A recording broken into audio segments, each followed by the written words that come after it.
The Bitcoin ETF hype has come and gone, and the pattern on the monthly candle is looking rather nasty. If this pattern continues throughout the month and we get a close in this direction, it is not going to spell good things for Bitcoin in the short term. However, we could see some positive signs for Bitcoin later in the year, but there is a massive lie that is getting told to us time in, time out in the markets, and that is not going to go anywhere. But the data says otherwise. The media has not stopped throwing evidence our way of a potential recession in 2024. This would be the fourth straight year that they are calling for a recession. Now, I want to share with you the data and the facts that show that it is very unlikely that we would see a recession. I'm telling you exactly what we want to look at in today's video and hopefully arm you with the data that you need in order to get through 2024, because it's not going to be an easy ride, as we've seen after the ETF hype of January. The markets are seeing mixed signals, which is leading to a lot of lies coming out in the media. So let's focus on the data, the facts, and of course the charts and the cycles, as you've reached your home of macro cycle analysis. Make sure you hit that like and subscribe so you remain up to date with the facts coming out from the markets. All right. Let's head into the first piece of info. This is the chart that you want to be focused on for 2024. It gives you a lot of information in a very small frame here. The percentage return and the positive results over the last 90 years are outstanding. Don't let this one slide when you hear about recessions in 2024. And if we do hear about corrections and see corrections for Bitcoin and crypto, pay attention to what happens in years that have been up after a down year. And so this is the year that we are heading into now. We have many data points over the last 90 years, with 3 of them being negative. And I'll show you on the charts just how negative they are in comparison to the previous year. But in terms of a percentage return, it is very, very minor. The lies that we continue to be told is that the markets must collapse. The markets must go into recession. But the data, as we've been looking at over the last several years on the channel, has continued to tell us otherwise. That's why I always bang on about hitting that subscribe button so you stay up to date and clear out the noise in your news feeds. So this one here is looking at the S&P 500 and how the market goes up. We're also in a presidential cycle year. We're also in the last years of the 18.6 year cycle. And we're also in the second year of the Bitcoin cycle. Basically just looking at it from a low point and breaking it down into some simple years where you would be accumulating Bitcoin, breaking it out and breaking it down into altcoins, and then looking at that altcoin mania for the third year before you get the subsequent collapse. Now, before we get too far ahead, let's have a look at this year, because the massive lies that are coming and continue to come are the recession lies and the crashes and the big collapses.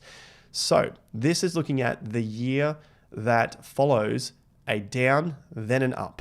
A down 2022, an up 2023, and what happens next.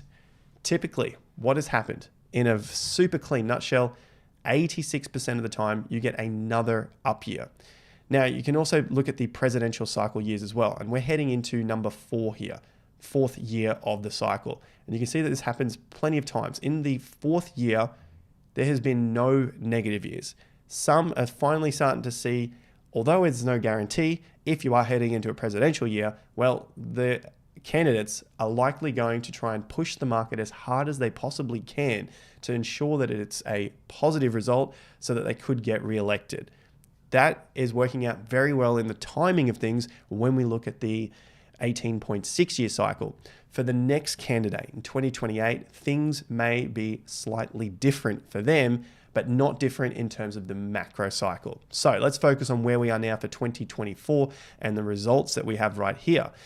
You can see for the last 60 years, going back to the 1960s, there has not been one negative year after a down, then an up, and that following year is typically an up. These white arrows show you all of those years. You can see that they might be running into a final top. They might be at the start of mega stellar runs. They might have had a the following year after the up year actually go down and take out the lows, but then close higher, like the pandemic. That is an absolutely rare signal, and you don't see it very often, if at all, apart from the pandemic year. Each of these other years going back to the 60s have been positives. You got a down, and up, and then the next year was up. A down and up, the next year was up. And as I said, it could be leading into the end stage of the cycle, which is why I bring up the 18.6 year, because we are heading into the end of that cycle. But we have a lot of good ahead of us. So looking at the market going all the way back to the 1920s, the three failed signals are here in 61, here in 38, and again in 1933. You had a down year, an up year, and the following year was down. But it was only down by 4%, and you can see the following years also ran up. This was the Great Depression. The following year, or the following signal that failed, you had 1938, a down, an up, and then another down. This was World War II. So very different times to what we're in right now. And this may come again. I suspect it will come again, but it's not the time for this particular signal to happen again. 1961 was the worst reaction that it had, a down, up, and down. And it was down by 11.8%. The following few years were up from there, so it was an excellent buy the dip opportunity. Now, these are the rare occasions. We haven't seen it since the 60s. Could it happen again? Of course it could. But the data and looking at the facts from the charts, we suspect that the markets are going to continue up from that point. So if we can get past the headlines that we'll probably see throughout 2024, especially surrounding interest rates or inflation, the cost of living, the rising costs of commodities, we're probably going to see some sort of positive result based on where we sit in the cycle. No guarantees, but let's just continue to follow where the facts are from the data. So if we are going to see some positive signs in the market, well, it could probably spill over into Bitcoin and cryptos. However, what we're seeing at the moment on the monthly candle for BTC is your graveyard doji. It's essentially a huge run up, a huge pullback, which is essentially selling. So buying into the top, selling as the market comes down. And if the market continues to close at this point around this level, it's not going to be a great signal to continue on for the following months. So that leads us into the halving. And for the halving, most suspect that Bitcoin will continue up from that point. And so the other piece of the puzzle that we want to look at is what happens during the first couple of years of BTC, basically the Bitcoin bull market. Now, we always measure the bull market from the cycle low, not from the breakout point when Bitcoin breaks into new all-time highs, not from the first pump up, not from the higher low, not from any of those points. The bull market measurement is always from the cycle low so that you can get a stable picture of the overall cycle. So in this case, we're looking at multiple corrections before the big pandemonium, the big mayhem, and where the market goes ballistic. In this case, we have done 1, 2 accumulation areas. The previous cycle, 1, 2. Same thing for the cycle before that, 1, 2. And then you get this kind of small correction. Are we in that right now? And maybe if you've been watching the channel, that's pretty much what I'm alluding to here. I think that we are in that particular correction. The big thing that we got to note is how long that correction is and how severe it is. In previous cycles, it has not necessarily been that severe.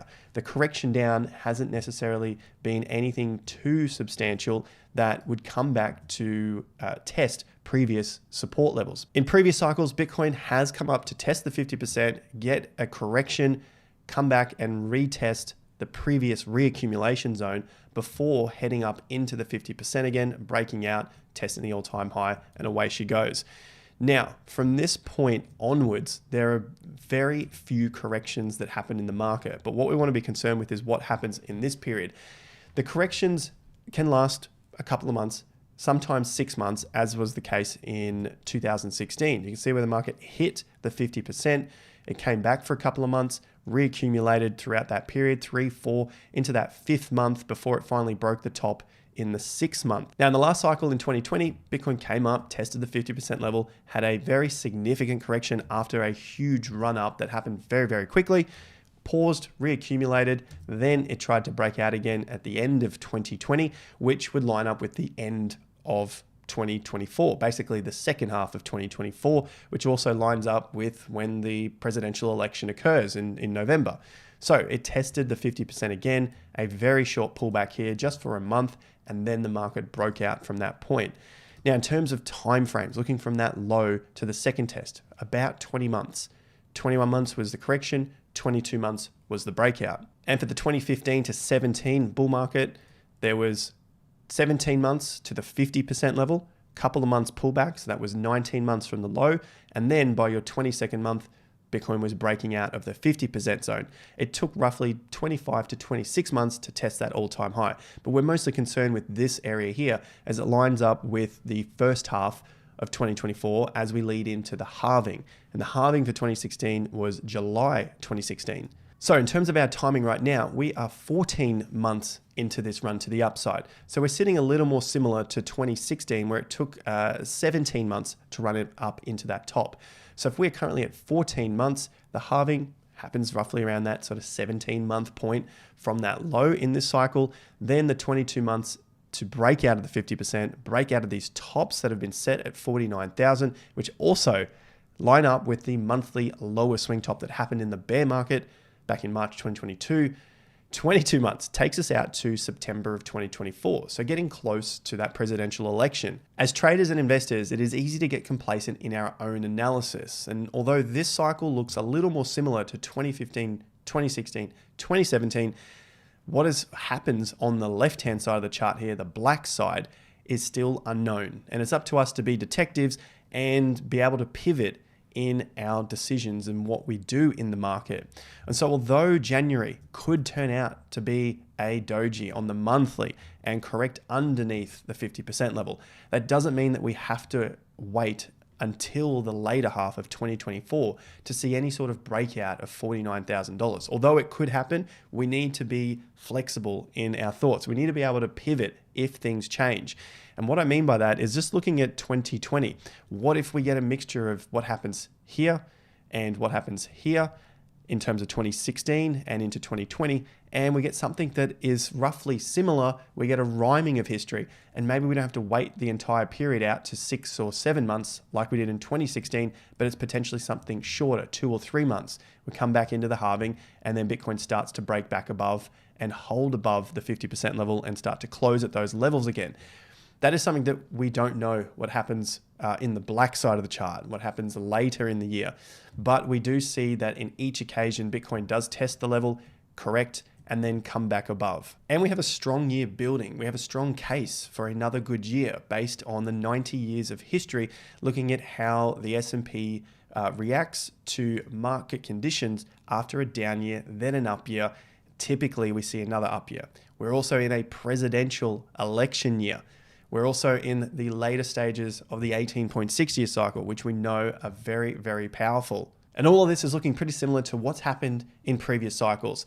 And so although we continue to get lied about crashes and recessions and Great Depressions and more downside, in reality, it may not be as severe, but we potentially would see some sort of correction down to the levels that we've covered here on the channel. Hit the subscribe and the like button so you can stay up to date with those levels.